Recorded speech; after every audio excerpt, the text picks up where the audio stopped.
chers passionnés de sport automobile, comment allez-vous?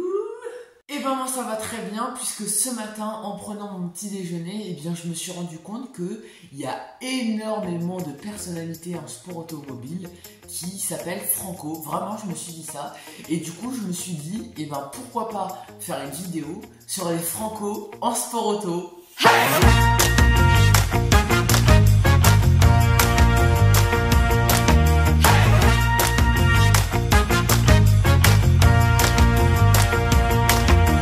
Franco Cortese est né le 10 février 1903 à Oggebio. Alors ce pilote n'a jamais fait de course de monoplace. En revanche, il est le premier à avoir conduit une Ferrari de compétition, la Ferrari 125S, la première de la marque italienne Ferrari. Alors ce pilote a toujours fait des courses nationales, il a remporté à 3 reprises la Targa Abruzzi en 1935, 1937 et 1938 à bord d'une Alfa Romeo. La Targa Abruzzi qui se déroule sur le circuit de Pescaro, un circuit routier qui fait 25,8 km. Alors après la Seconde Guerre mondiale, il est monté en grade petit à petit puisqu'en 1947, il remporte le Grand Prix de Rome. Le Grand Prix de Rome a été créé en 1925 et cette course se déroule sur le circuit de Vallelunga qui a aussi accueilli la Formule 2, la Formule 3000 et aussi la Formula 750. Malheureusement, ce Grand Prix a disparu en 1991, c'est bête parce que c'était un très beau Grand Prix. Mais c'est en 1951 qu'il a sa plus belle victoire, j'ai envie de vous dire, puisqu'il remporte la Targa Florio. La Targa Florio dont je vous ai déjà parlé en vidéo, je vous mets le lien en description. La Targa Florio, cette fameuse course italienne mythique dans l'histoire du sport automobile, créée par Vincenzo Florio en 1906 et qui a été considérée comme une des courses les plus dangereuses du monde. Alors Franco Cortese gagnera par la suite plusieurs courses nationales, malheureusement il décédera en 1986 à Milan.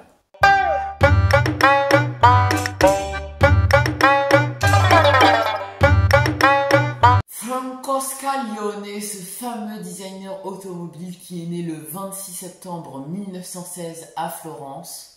Alors sa carrière débute vraiment en 1951 à Turin lorsqu'il rencontre Nuccio Bertone, un entrepreneur et designer automobile. Ces deux-là vont s'associer et cette association vont mener à de très belles réalisations, notamment l'Alfa Romeo Bat ou encore la Giulietta Sprint. Franco Scaglione designera quelques années plus tard la Lamborghini 350 GTV, mais sa plus belle réalisation restera quand même l'Alfa Romeo 33 Stradale, une voiture avant-gardiste en termes d'aérodynamisme, un exploit technologique tout simplement. Un grand de l'automobile décédé en 1993.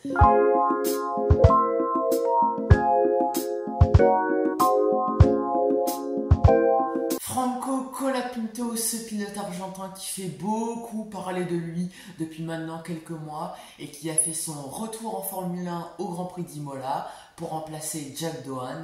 Alors je ne vais pas revenir sur l'actualité de ce pilote et de ce qui se passe chez Alpine parce que je vous ai déjà fait un short et un réel sur ça, donc je vous mets le lien en description.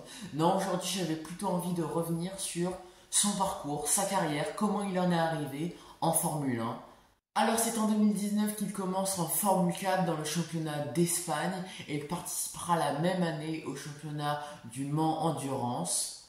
Et en 2020, il rejoint le Kimi Motorsport pour participer au Toyota Racing Series, un championnat de Formule 3 régional en Nouvelle-Zélande. Avec 6 podiums dans les 6 premières courses, il termine 3e de ce championnat devant un certain Yuki Tsunoda.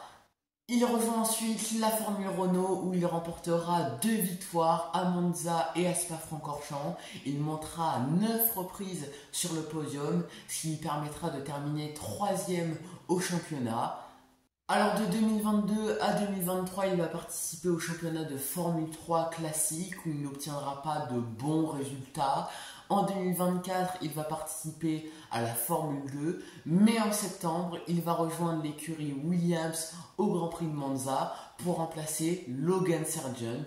Et vous connaissez l'histoire que je vous ai déjà racontée plusieurs fois. Il va performer, presque battre son coéquipier Alexander Albon, etc., etc.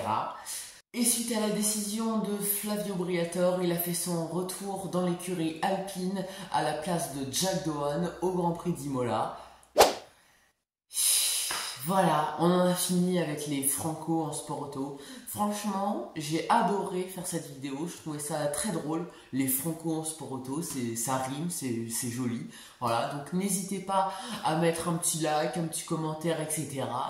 Et puis moi, je vous dis à très vite pour de nouvelles histoires, pour de nouvelles aventures, pour de nouvelles anecdotes sur le sport automobile. Ciao, chers passionnés!